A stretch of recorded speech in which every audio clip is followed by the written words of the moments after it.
Chairman Moriarty, Director Christensen, distinguished members of the delegation, friends from media, good morning. I'm truly delighted to welcome Secretary Azar and his delegation, the highest-ranking U.S. delegation to visit Taiwan since 1979. On behalf of the Ministry of Foreign Affairs, I'm deeply honored to receive you. Secretary Azar's visit could not be more timely.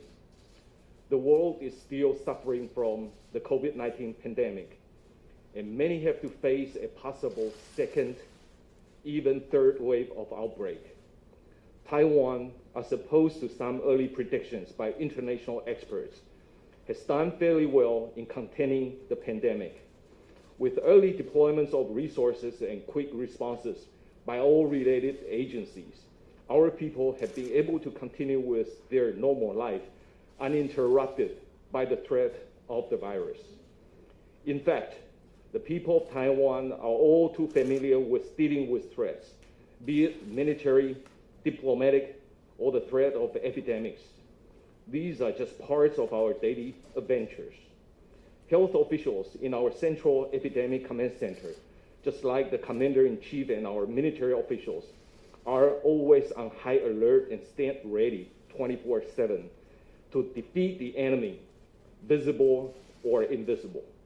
The 2003 SARS taught us a hard lesson, and thanks to those invaluable experience, this time, Taiwan is able to showcase the world how an open society could deploy democracy and transparency in its combat against the virus.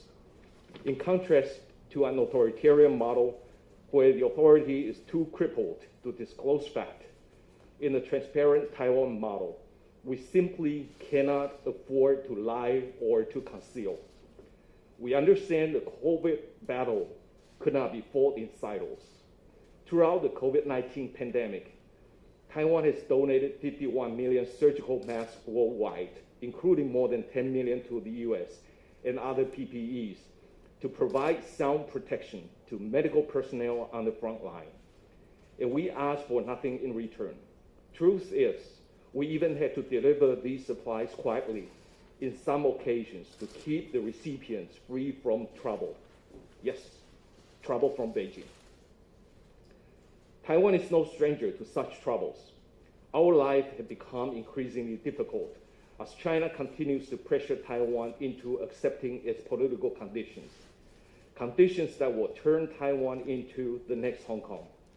However, we are fortunate to have good friends like the U.S. and its enthusiastic members, like Secretary Azar, who was always there supporting each and every fight of Taiwan for international space.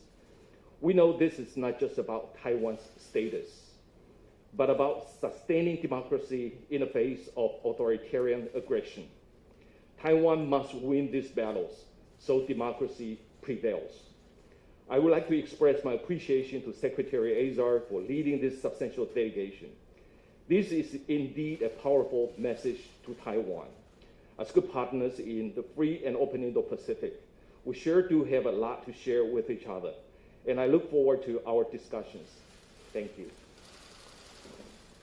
Well, thank you, Minister Wu, for welcoming me to Taiwan and for the opportunity to meet with you and your team today. I'd also like to thank the media for coming. What a vibrant and concrete example of the shared democratic, open, transparent values that Taiwan represents.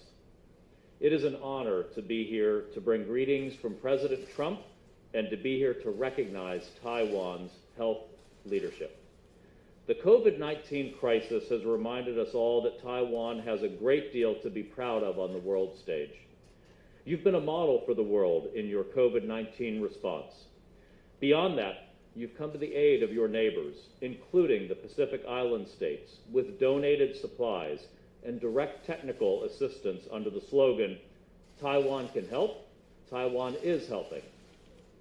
The United States believes that Taiwan's accomplishments should be recognized on the world stage, and that Taiwan should be able to share these lessons and its world-class expertise in international fora. I've made that point repeatedly in the World Health Organization, from which Taiwan has been excluded as an observer for the last 4 years. I have been a witness to the harmful and counterproductive results of excluding Taiwan from these international settings.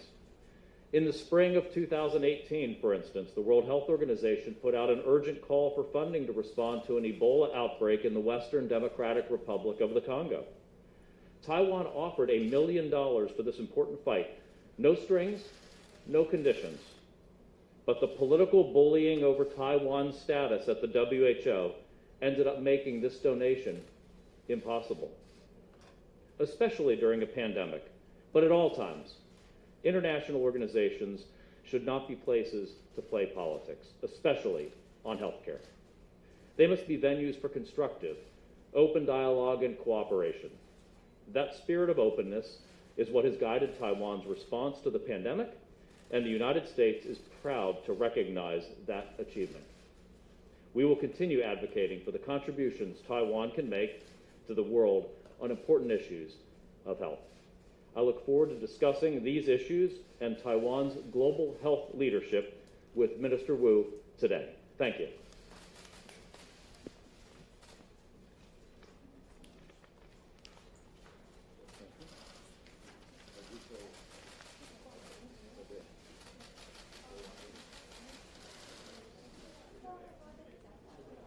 好，那各位媒体，我们现在开放的部分就到这边为止。那门外呢，就是在报道台那边有2位部长的中英文讲稿，那欢迎各位现在就是麻烦移驾到那边去拿一下，谢谢。外面讲稿在外面。